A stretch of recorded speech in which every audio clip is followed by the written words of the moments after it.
The story begins with a young girl named Sophie, about 10 years old, who lives in an orphanage. Sophie's parents had passed away, leaving her without a family. She suffers from sleep disorders and often finds herself wandering the orphanage at night while everyone else is asleep. Sophie is not just troubled by her inability to sleep but also by the fears that haunt her, just like the other children. Among their shared fears is a terrifying tale of an old man who appears in the darkness, abducting children and devouring them. One fateful night, Sophie hears the meowing of a cat outside. Struggling with her sleep disorder, she decides to investigate. She steps onto the balcony, scanning the area for the source of the sound, and checks the trash cans to see if a cat had knocked them over. Suddenly, she notices a gigantic hand placing a trash bin back in its place. A giant appears from behind the building, and Sophie freezes, stunned and terrified. The giant notices her too. Panicking, Sophie rushes back to her bed, but it's too late. The giant reaches through her window, captures her with its massive hand, and takes her away.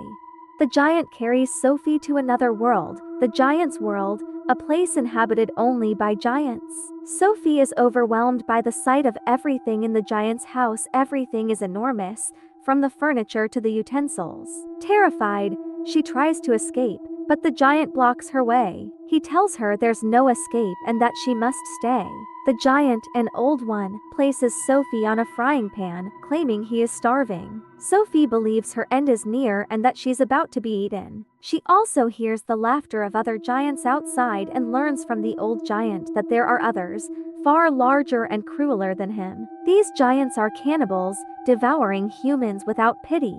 Sophie nervously asks the old giant if he will eat her. To her relief, he tells her he's not a man-eater. He's a vegetarian who only eats bland vegetables.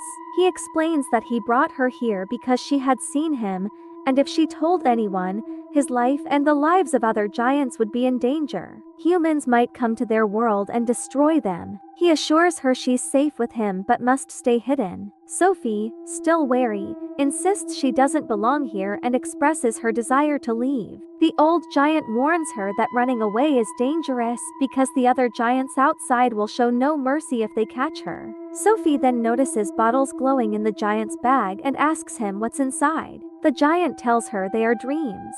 He collects them and shares them with humans while they sleep. Sophie, disinterested, says she doesn't dream due to her sleep disorder. The giant starts reading a story from Sophie's book, and to her surprise, it calms her, eventually putting her to sleep. While she rests, the giant takes one of the dream bottles and releases a dream to comfort her. However, Sophie suddenly wakes from what turns out to be a nightmare, a giant swallowing her whole. The old giant explains that the nightmare was necessary to show her the dangers lurking outside and why she must stay hidden. One day, while the old giant steps away, Sophie attempts to escape but is caught by a massive, brutish giant. This giant, much larger than her captor, doesn't listen to her pleas and prepares to eat her. Just as the giant is about to devour her, Sophie wakes up again. It was another nightmare orchestrated by the old giant. He wanted to emphasize the perils of being caught by the others. Sophie confronts him, and he explains the risks of her presence being discovered. As they talk, a larger giant barges in, addressing the old giant as Pygmy, a nickname mocking his smaller stature.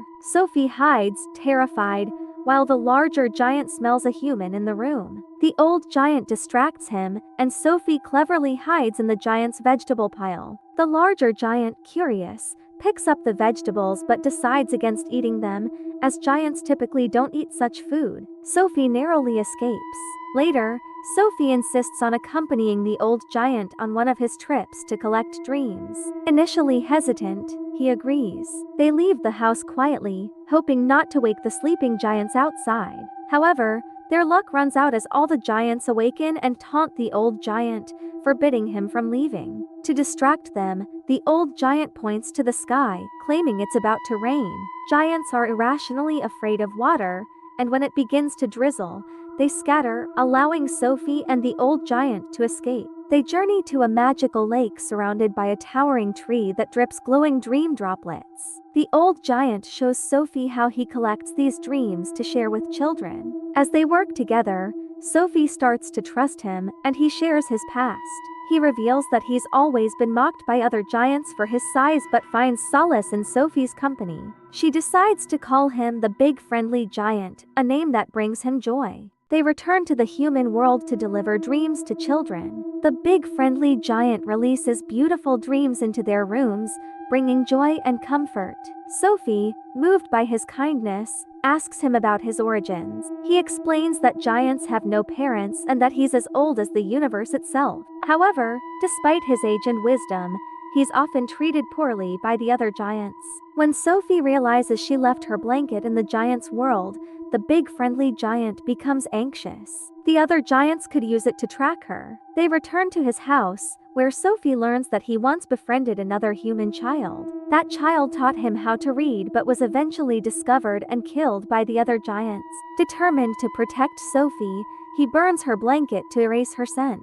As the other giants close in on them, Sophie devises a plan. Noticing a portrait of a queen in the giant's home, she suggests they give her a dream to warn her about the giants. Together, they craft a powerful dream and deliver it to the queen, setting the stage for a larger plan to stop the other giants once and for all.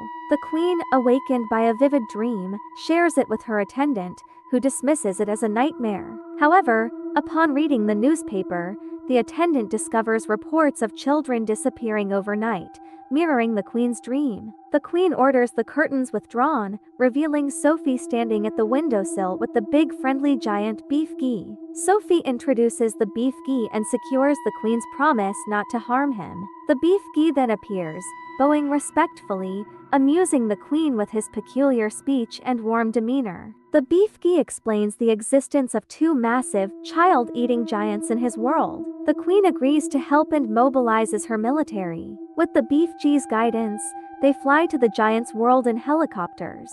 The plan involves delivering a dream to the giants, instilling guilt for their atrocities. Sophie courageously carries the dream jar to the sleeping giants but is almost caught by their leader.